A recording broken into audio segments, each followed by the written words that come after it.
Shalom, selamat pagi saudara yang dikasihi Tuhan. Sebelum kita memulai aktivitas kita pada pagi hari ini, mari kita mendahulunya terlebih dahulu dengan doa. Terima kasih ya Tuhan Yesus, karena Tuhan sudah menyertai kami sepanjang malam. Dan pada pagi hari ini Tuhan, kalau kami boleh bangun dalam keadaan tubuh yang sehat dan boleh kembali memulai kehidupan pada hari ini, terima kasih ya Tuhan. Biarlah hidup kami boleh menyenangkan hati Tuhan. Jagai hati kami Tuhan dengan segala kewaspadaan, karena dari situlah terpancarnya kehidupan. Kenyangkan kami Tuhan sepanjang hari ini dengan kasih setia-Mu. Berkati setiap umat-Mu ya Tuhan, yang mendengarkan firman-Mu, dan berkati hamba-Mu. Berbicaralah ya Tuhan melalui hamba-Mu ini. Di dalam nama Tuhan Yesus Kristus, kami mengucap syukur dan berdoa. Haleluya. Amin. Tema firman Tuhan pada pagi hari ini adalah karena ucapan. Kita akan membacanya di dalam Galatia 6 ayat yang ke-7. Dikatakan demikian. Karena apa yang ditabur orang, itu juga yang akan dituainya. Saudara yang dikasihi Tuhan, di dalam perjalanan hidup sebagai orang percaya, kita sering diingatkan tentang kekuatan dan dampak dari setiap kata yang keluar dari mulut kita. Firman Tuhan mengajarkan bahwa perkataan bukanlah hanya sekedar suara, melainkan benih yang akan tumbuh dan menghasilkan tuaian, entah itu berkat atau malapetaka. Contohnya terlihat jelas di dalam kisah para pengintai tanah perjanjian. Musa mengutus 12 orang untuk menyelidiki tanah Kanaan. Namun sepulangnya, 10 dari mereka mengabarkan ketakutan dengan laporan negatif. Mereka melihat diri mereka kecil seperti belalang dan menggambarkan musuh yang begitu besar dan tidak terkalahkan.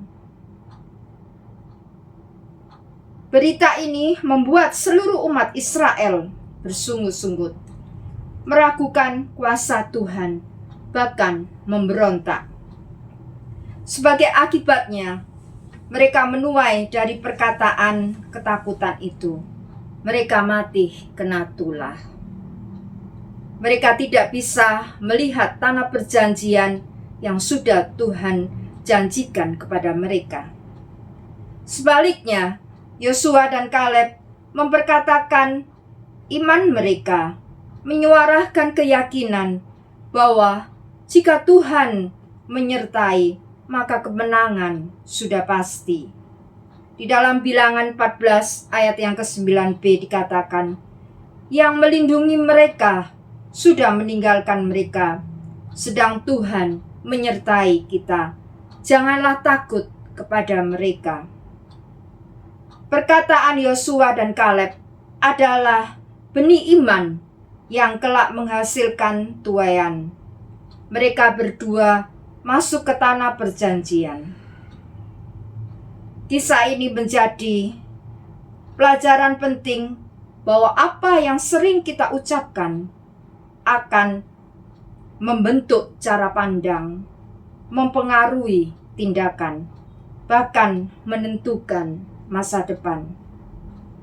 Karena itu, perlu berhati-hati dengan apa yang keluar dari mulut kita. Janganlah membiarkan ketakutan, keluhan, dan pesimis menguasai lidah kita. Janganlah menjadi korban dari ucapan sendiri. Marilah kita merenungkan.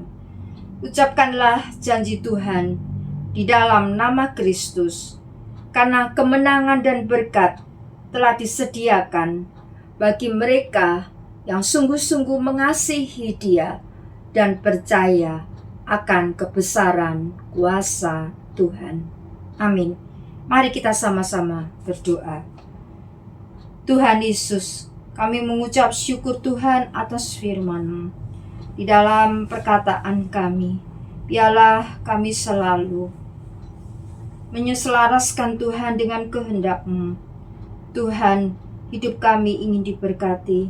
Karena itu Tuhan, berjagalah pada mulut kami ya Tuhan, dan biarlah setiap perkataan kami boleh menggambarkan Tuhan kebesaran kuasa-Mu, sehingga hidup kami boleh diberkati Engkau. Berkati Tuhan umat-Mu. Di dalam nama Tuhan Yesus Kristus kami berdoa. Mari kita sama-sama berdoa. Bapa kami. Bapa kami yang ada di dalam kerajaan surga, dikuduskanlah nama-Mu. Datanglah kerajaan-Mu, jadilah kehendak-Mu di bumi seperti di surga.